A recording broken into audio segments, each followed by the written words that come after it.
Hello and welcome to People, Politics and Power. I am Imoni Amarere. For many Nigerians, these are times of worry and concern. The deteriorating state of security in the nation continues to threaten the fabric of the state. The heightened state of tension is directly traceable to the many centrifugal forces pulling at its foundation from and in all directions. Violence has become a potent weapon of intimidation, suppression, and oppression. The many ungoverned spaces have become the playgrounds of terrorist and bandit organizations which exercise command and control with reckless abandon and seem to dictate the terms of engagement with the legitimate state authority.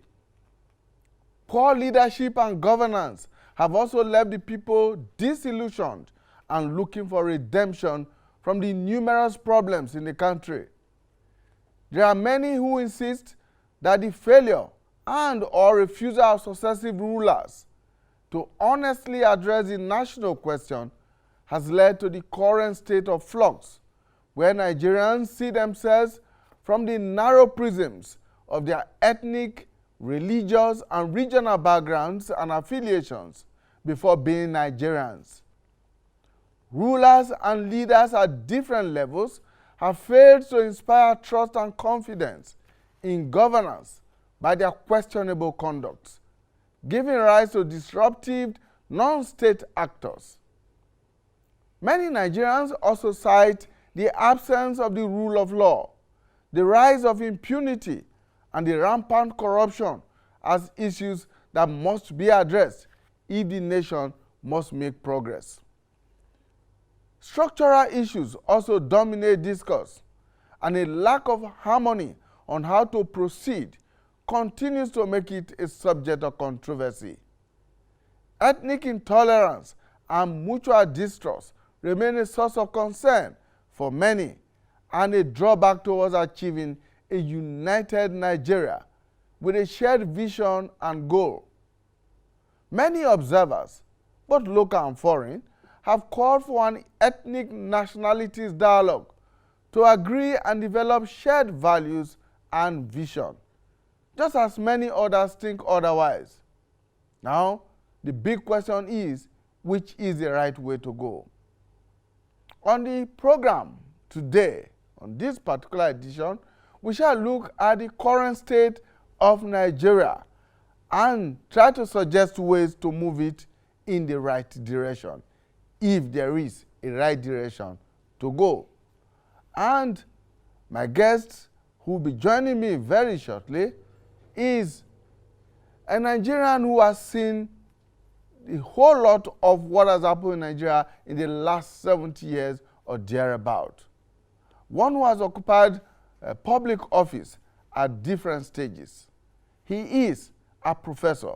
We shall get to meet him right after now. Stay with us. Let's get to meet our guest today. He is Professor John Abuere. He's Social Policy Administrator, a Professor of Management and Development, and a former Director at the National Youth Service Corps, NYSC. Professor Abuere, thank you so much for joining us. Thank you. And congratulations on your 70th birthday anniversary. Thank you very much. Right. How does it feel to be 70? So good. You are happy that God has blessed you so well and given you almost what you wanted on earth. You feel you are in the position to pay back the society, for God's good work on you. So I feel so good. I also discovered that age is just a question of number. I still play my tennis very well. I still drive myself. And I think I'm even much more productive now intellectually, as a trainer. At 70? Yes. That's great. You're also chairman of Center for Child Care and Youth Development. Yeah. What's that all about? It's an attempt to develop and empower the youth in order to make them responsible citizens in this country. I believe that any nation that wants to be great must invest in its youth or on its youth. And without doing this, you will not be able to put them on the path of positive participation, which is so vital to nation building. So we set up that place in order to be able to, attune the minds, the soul of the Nigerian youth to nation building activities, to make them very, very responsible people, such that nothing will frighten them into going the negative way or negative participation of nation building, which today is actually an aspect of the problem the country is having, because we have so many people in this country that are given to negative participation in nation building, and that is why we are having crisis here and there, and they've gotten out of hand. 2015, when I wrote my book, The Power of Youth, these were things I was saying, that if we don't really focus attention, win the heart, the soul of the Nigerian youth to nation building activities, to love Nigeria, we'll be in trouble. And I'm not surprised at what we are seeing. Is this, your establishment of this center, a spin-off from your years in the National Youth Service? Yes. You see, I was a director of the National Youth Service, where I worked for over 30 years. But the truth really is that early in life, I took an interest in youth development.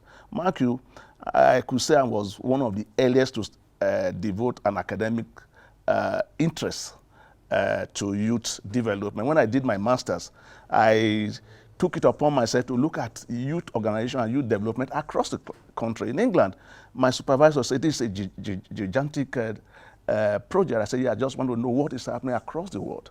And my PhD followed more or less by evaluating youth service organizations. So it has always been my interest to see that young people are properly brought up, because they hold the future, the strength of any nation. And once they are properly, developed and empowered, we will be going well. So when I finished my service with government, I just felt, I lectured briefly, and I felt the first thing is to really have a center of my own where I could continue, I will continue to, project the kind of values I think are very, very vital to nation building. Believing really that one serious problem of this country has been, putrefied values, where morality has been sentenced to the grave, where ethical conduct makes no meaning to any person, where the elites fail to show good examples, and these are people that must be brought properly up so as to hold the tenets of this country and make it a great country. One of the major challenges facing Nigeria today is that of insecurity. Yeah.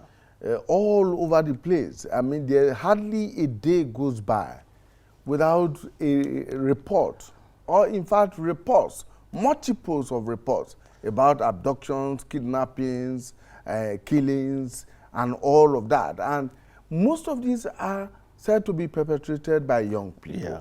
When you look back at the establishment of the National Youth Service Corps, Yeah. your 30 years spent there, Yeah. and what is happening today, do you feel some sense of guilt to say, look, maybe we didn't do it right at the time the NYC was put in place and the many years it has existed? No, it could have been worse without the National Youth Service Corps itself. Let me tell you one thing.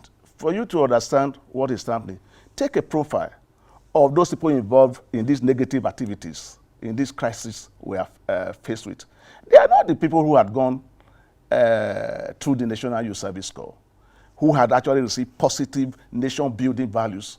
No, they are not. They are the people that are in the wings, that policy has not been able to catch.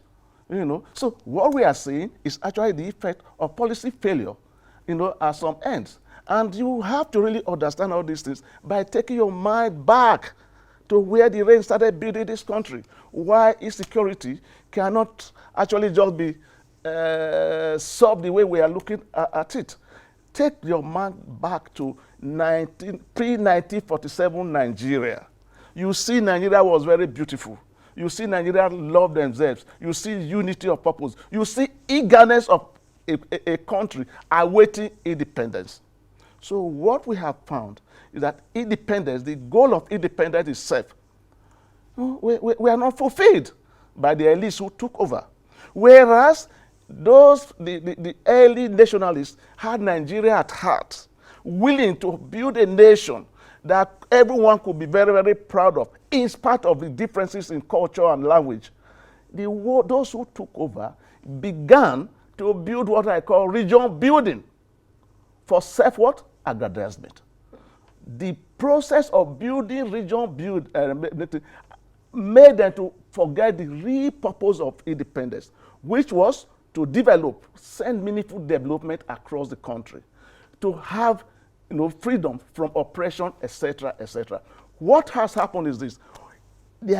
Whereas there is no elite consensus on the national development question, there is a kind of consensus amongst those people who are actually, instigating for one thing or the other.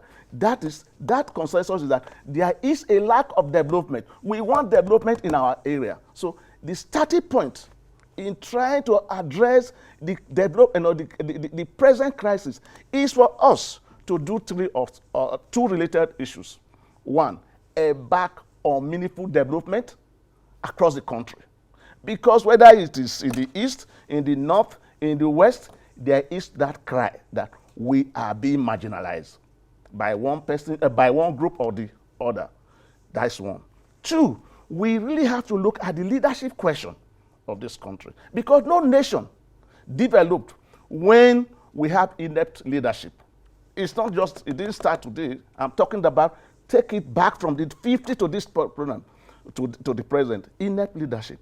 No nation developed when we have what we call bad governance. No nation developed when there is inequitable distribution of resources, that is justice. And no nation developed when there is no regard for the rule of law and the tenets of the Constitution. So, of course, when the people are not involved, there is minimum participation of the citizens. When people are not actually energized to be patriotic, when patriotism itself has been sunk, the spirit of nationalism shrunk, the spirit of altruism nil. How do you want people to speak with one voice against evil?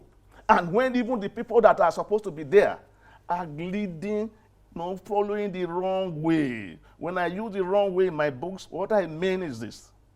We are not doing what I call nation building in essence. We are shy over issues.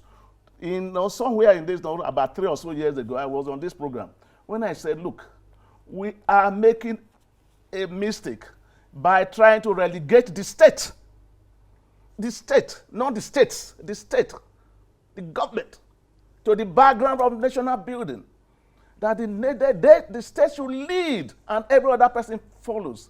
The private sector is doing its best, but it is not charged with the responsibility of bringing about national development, especially in the developing economy such as ours. So what we have found ourselves in these days, within the past years, is that issues we should be doing that make nations great, we are not doing it. Instead, you hear restructuring, regionalism, you start wondering, is Nigeria the only country in the world that is culturally diverse? Is it the only country? Are we not seeing Singapore, small Singapore, with all its diversity, making progress? Are we not seeing a place like Dubai, UAE, making progress in spite of the fact that they are under monarchy? Do you even know that Canada is under monarchy? Are they not doing well? So it's not a question of system. It is a question of human failing in this country. And this is not just one person. It is a collective one. Mark you, any society, I should say this one day, that wants to trace, to know the problem of his country, should look at its elites. How committed are the Nigeria elites to nation building today? How committed are they to national unity? How committed are they to integration? How committed are they to, to socio-economic drive? How committed are they to the alleviation of poverty in this country? These are issues. Nation building, take it from authority, it's often led by a small group that are referred to as the elites. They are the people with power to change things, to make things happen. And in this country, we have not been very, very fortunate to have a kind of what I call development-oriented, unity-conscious sort of elites to drive the country forward. Otherwise, Nigeria is well blessed. It has everything to be done to be in the forefront among the nations of the world. But something somewhere is wrong. We have not got the kind of energizing, the kind of development-oriented elite to free us from this kind of backwardness, which we have no business in being in the first place. Prof, you have thrown up a number of issues. We'll take them one by one as much as possible. But first, let me go back to the underlying philosophy for the establishment of the NYSC, okay, as far back as 1975, yes, which was, you talked about integration, you talked about leadership values. Yes. Now, if you look at those who are in power and authority today in Nigeria, across board, from local government to the federal level, you will find that at least 50 to 60% of them are persons who have gone through this National Youth Service process, who ought to have imbibed the integrative values, the leadership values, or everything that the NYSC was set up to achieve at that time. What then went wrong? Why is it that those who are in power and authority today at various levels, whether in public or private sectors, do not exhibit some of those values that the NYSC was supposed to have imbibed in them? Yes. Let me start by reminding you that policy and reaction to policies are product of value itself. The way some people think, the way leaders behave, the things that make them do one thing or the other. We find a situation whereby the NYSC is doing a very good job over there, but it's throwing its candidates or its graduates into the larger society that is reading with immorality, that has had its leadership, soiled here and there. And you have this underlying balloon in society that is centered on money, and money. So you find a situation that when these people leave the service, they are not actually holding positions of responsibility at that time. They are built into a putrefied value system that has no regard for merit, that has no regard for anything decent other than making money, more money, and money. And no society developed that way. When I was talking, I talked about the need for effective, positive participation. How do you do that one? The easiest way to doing this one is through employment.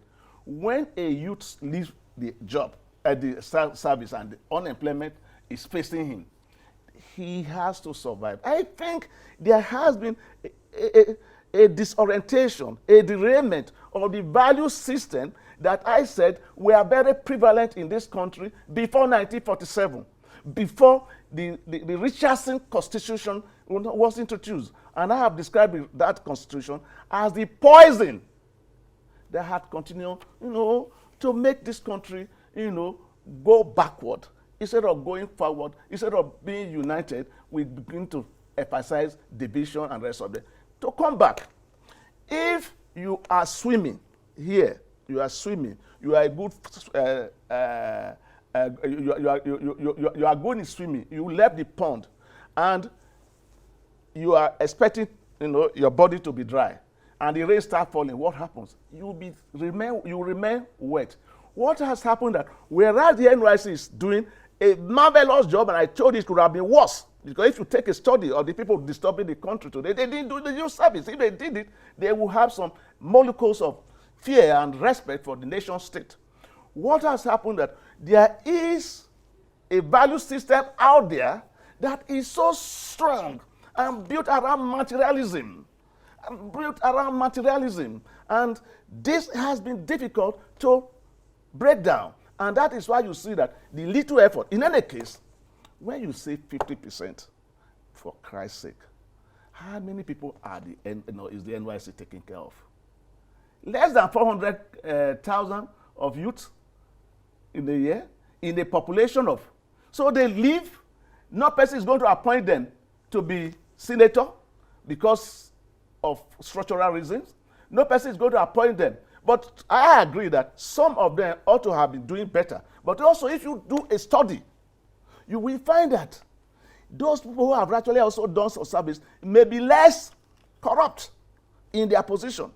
Because I have traveled across this country where I was working, even now that I still go about delivering lectures, when the time demands. I have seen corps members, ex-corps members, reacting very, very favorably to national issues. So we cannot take that one from the national issues. Some of our senators today, some members of the House of Representatives today, some members of the federal cabinet, some governors, if not many of them, commissioners, local government chairmen, were products of the NYS. Let me give you an example why it is so difficult. And these are the core of the elites that we describe. Let me tell you one thing. I remember one day I was watching the television. Somebody, I think it's a retired AIT, a retired AIG, in the House, in the Senate. He said something, said, in this house, this floor, I'm seeing some faces who were ex-convicts, who were drug pushers, and rest of them in this house. You know what happened to that man? He was threatened with suspension. I think he wasn't suspended, I don't know. I think he was suspended until he recanted. Yeah, recanted. So when you are under such influence, and you say, oh, money, I'm the saint, you'll be cast out. That is where I'm saying the values that we are running now. The Constitution is very clear on what to be done. Why are we not following it? The laws are there. Why are we not arresting people and prosecute them? Why any nation that cannot even prosecute, wrongdoing or people who have done wrong things is not fit to be a nation. When I went to Canada, I saw something that happened. People are not that they will stop to obey the traffic. So I was just wondering, and I wrote a little article. And the reaction was very much. The man, those who reacted said, look, if you pass, if you beat the traffic, no person is talking to you. Before you get home, your charge is waiting for you. And if you fail to respond, you get. So the inability to punish, e-doing is responsible for the kind of crisis we are having today. So you say a young man. That's the absence of the rule of law. No. That is the thing. So these are totality in what I'm calling, or when I invite people during my 70th birthday, I said, this is a call or invitation to nation building. As far as I'm concerned, we have not even started with nation building. All this while, over 60 years, what we have been doing is what is region building. And this is where it has led us. Division, insecurity, people agitating for here and there. Meanwhile, when you really summarize, study all these debates, pleasantly, no reasonable person who contributed to the restructuring debate actually said Nigeria should be broken into pieces. No, every person is saying, oh, let's do good management. Oh, let's do good governance. Oh, we want this one because this one. So if leadership, management governance, justice are the issues that are actually dividing us. Lack of development. Why not we sit down as an elite group to have a consensus on these issues and begin to work? Because this is the time for us to begin to work, no longer talking. We have to work and solve the problem that confront us, and we'll be running away from all these problems over the ages. This is my thesis. Well, there are those who think that there are different types of federal structures around the world. And one federal structure may not be exactly the same as the other. There are even countries that are operating confederal systems. And that those who are agitating, say, for instance, regionalism or more powers being devolved to the states and the federating units may not exactly be asking for a breakup of the country, but may be asking for another approach to national development. Well, by the grace of God, for the past 2-3 years, all I've been doing is to read something about Nigeria and compare it to other countries. All these principles you are talking, devolution, decentralization, they have all been applied in this country. Okay? Let me say one thing very, very fundamental. To the best of my knowledge, except perhaps Lagos, all the state governors in this country are from the state of, from their state of origin. Which means power had actually been devolved. The mistake we are making in evaluating Nigeria is that we tend to forget that the states are part of the system. It's not only the federal, okay? It's not only the federal. I subscribe without any hesitation to a strong center. But how much attention have you devoted to how the resources of the states are being used? No person questioned it. No person questions them. So this is where the fundamental difference is. I'm happy you realize that there are areas. Let's take the example of the US people normally cite. They will tell you, oh, the US, the thing in your backyard belongs to you. That is the US system. They didn't know how they got there. But I can tell you authoritatively that the US started, for instance, with a confederation. And they found that during the war, the confederal states didn't live up to expectation, and there was nothing they could do. As soon as that war was ended, elites, and that's why I told you, nation building about elites. Say, look, man, if we are actually interested in really having a strong nation, we have to devise. And that is how the federal system came up. Remember that these people, these 13 countries, in quote, that formed America, were actually independent countries, as it were, saying we should go together. And they had a kind of social contract and agreed that our center must be strong and remove it from that weak confederal system. So America had a very strong central government. People don't know about that one. And it has established, stability, in that country. Take it back. There is always a mistake, I saw even within the intellectual cycle, to believe that we all came into being through the social contract system. No! The nations didn't come through one way to be. People came, nations were formed through different ways. Through different ways. Germany was brought about through diplomacy and what? Iron power. Nigeria was brought together through colonial conquest. But it doesn't make our nation an inferior one. It's just the process. Where the difference lies is the attitude of the elites who ought to be building nation. But rather than building nation, they started building tribes and started building regions, with the result that within 5 years, you began to see people be much more tribalistic, be much more loyal to the region than to the nation state.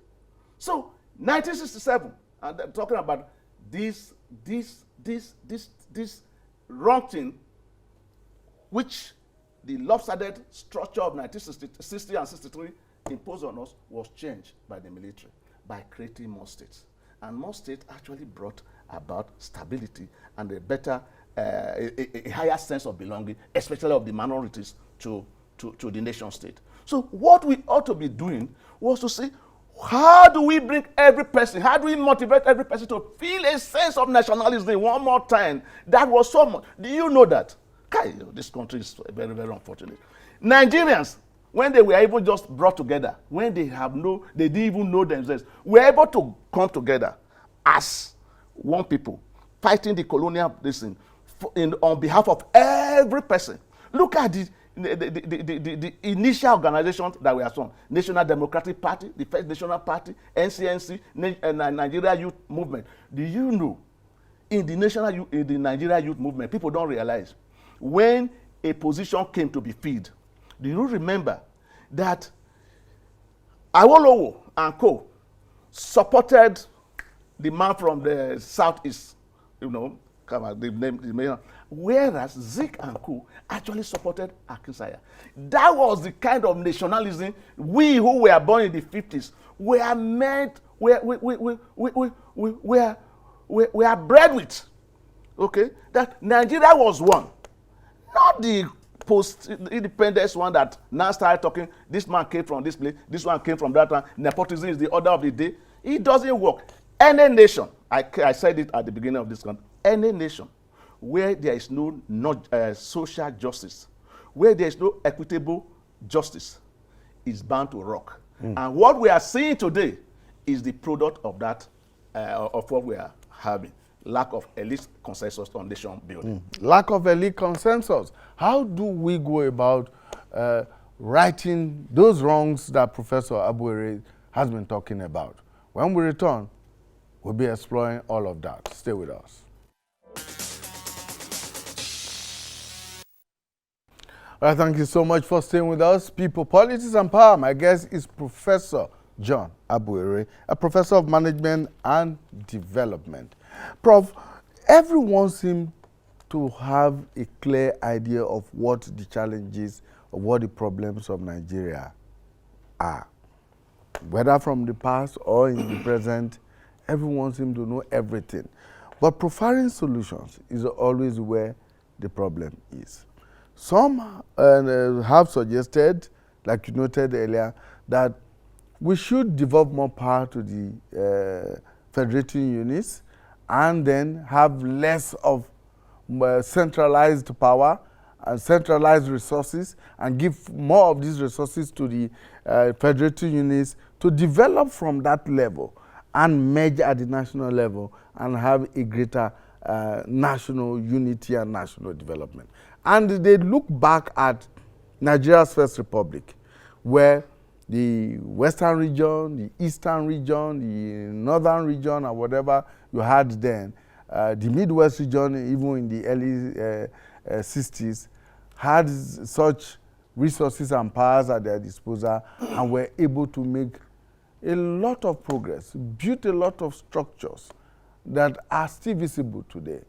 But with power now pushed more to the center, more resources left at the center, we do not seem to have that kind of combination, that kind of drive to do what is necessary. Well, that thought process is correct and wrong.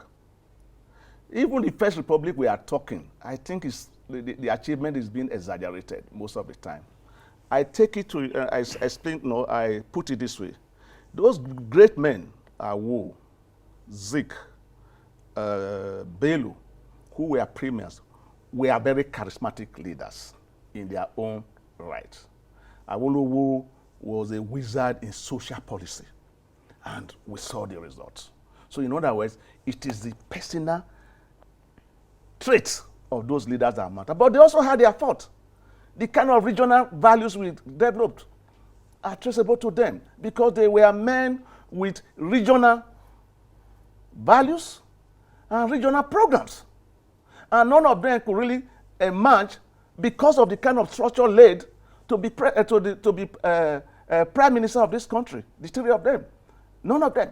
So there was a thought there we should do. Two, what people always ignore is that within that structure you are praising, The minority groups in this country we are suffering. We saw we saw in the Niger Delta, Adaka Boro rose against the state. And he said, it is not that we don't want to live with others. It is because we are being oppressed. And that oppression has to stop. So when you have a system in which some people were made second class and you are endorsing it, we should forget about it. But let us go back to the question, what should we do? This country has written many, many constitutions. We have had many, many conferences. But what we have not really done is to sit down to say, how do we implement this constitution? People criticized the 1999 constitution and say, go to chapter 2 alone, read it, and see whether we are doing what is even contained there. If we are doing it and the country remains, then you begin to. We are not even doing them. I mentioned about the need, first of all, the starting point is to say we must learn to enforce our law. We must learn to implement decisions agreed upon.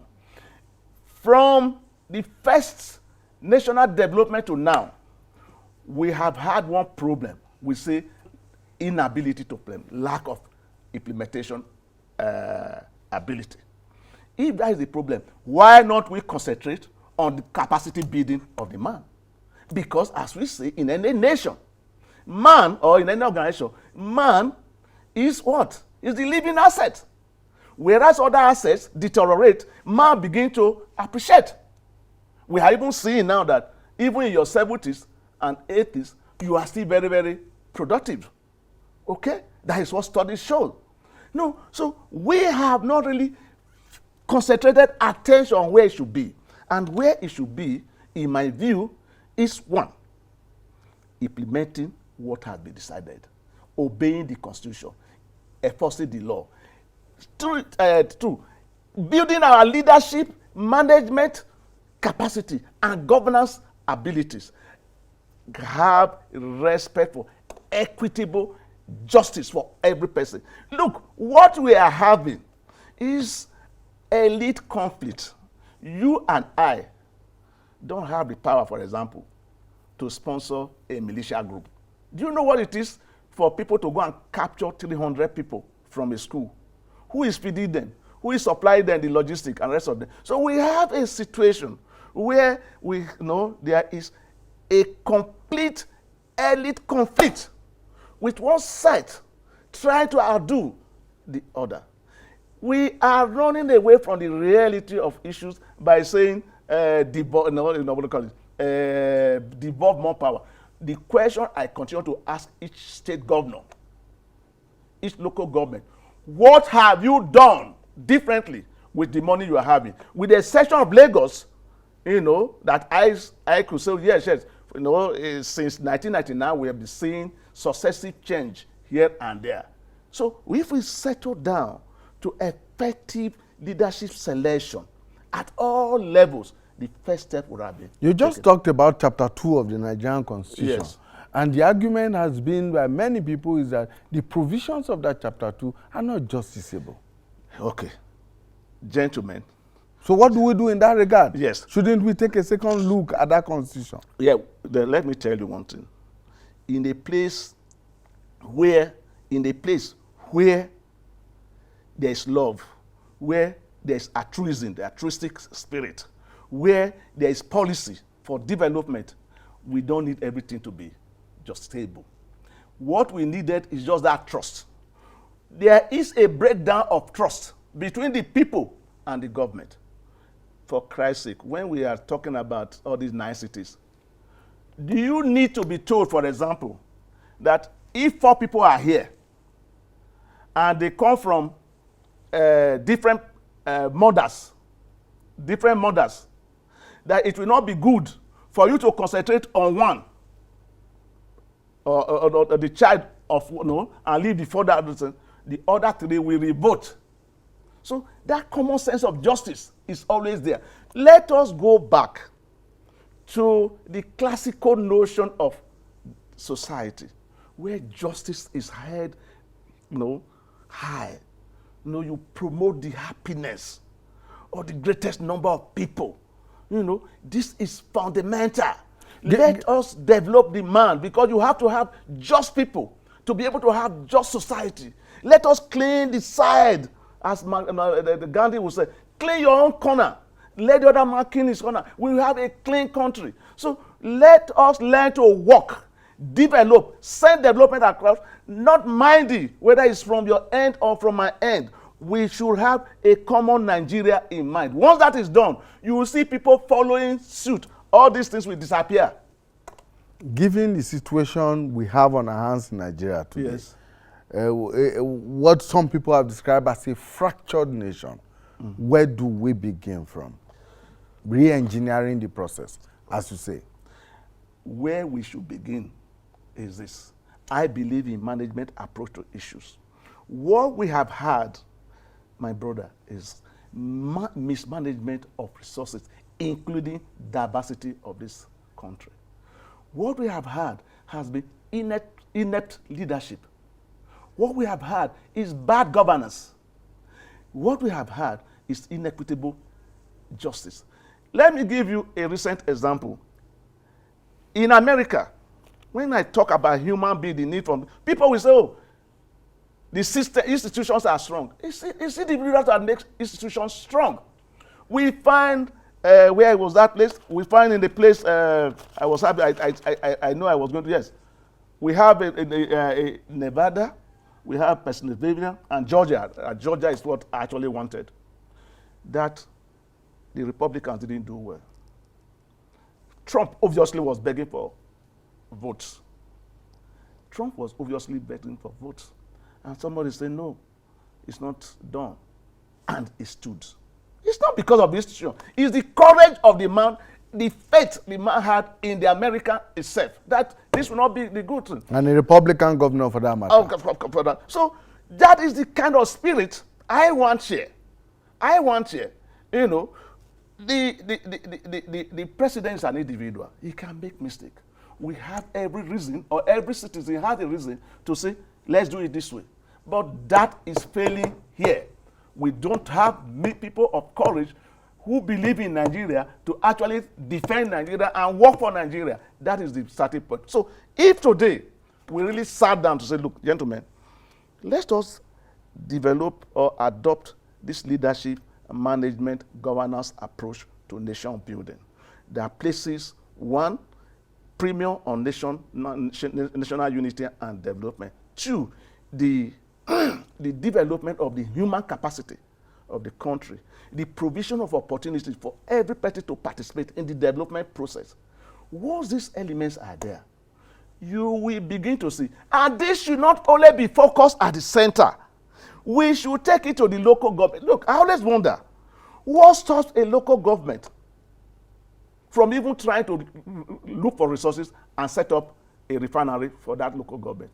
I'm just using that one because that is a high tech. There is nothing actually stopping it. Other than at one time in our life, we said, no, the state is not supposed to be involved in nation building. It's not supposed to be in economic activities. What is a lie? Which nation developed today? Is it China? Is it America? Is it Russia? Which country developed without state participation? So when we exclude the state, I say Nigeria is trying to exclude the best player in the development game from playing. It is a tragic at once. So we must calm down and sit down. I'm happy that Tinubu actually mentioned this thing. Look, gentlemen, don't be afraid in state involvement in the economy. Only be afraid in what it does. Check it.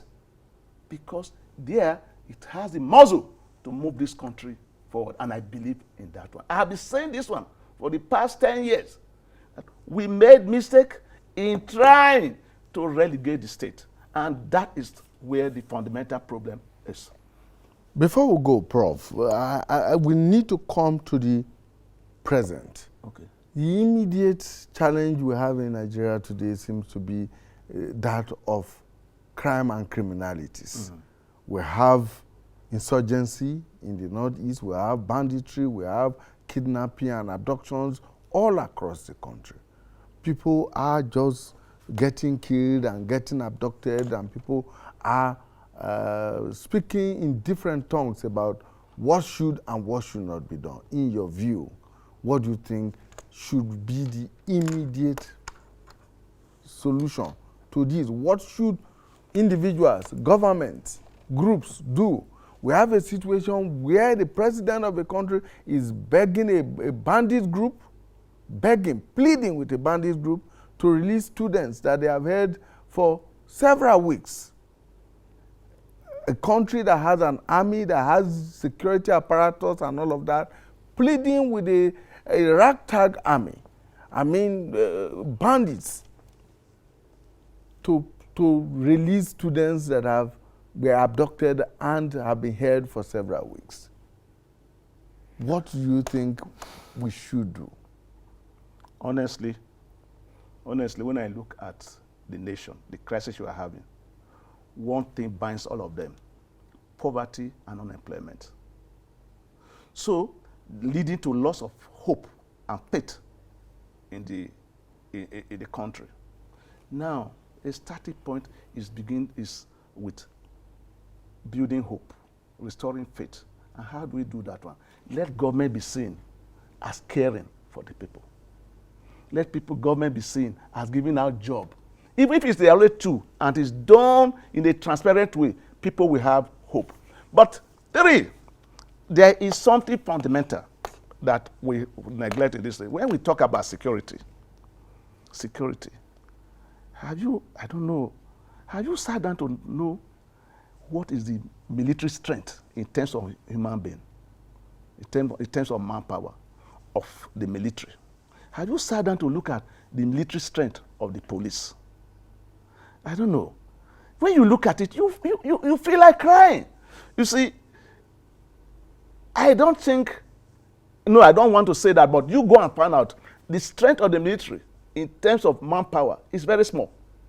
A country that is talking about 200 or so million, that knows it has enemies here and there, even external, should actually, and with 200 million people, with over 30 million people not working, what's restrained the people from getting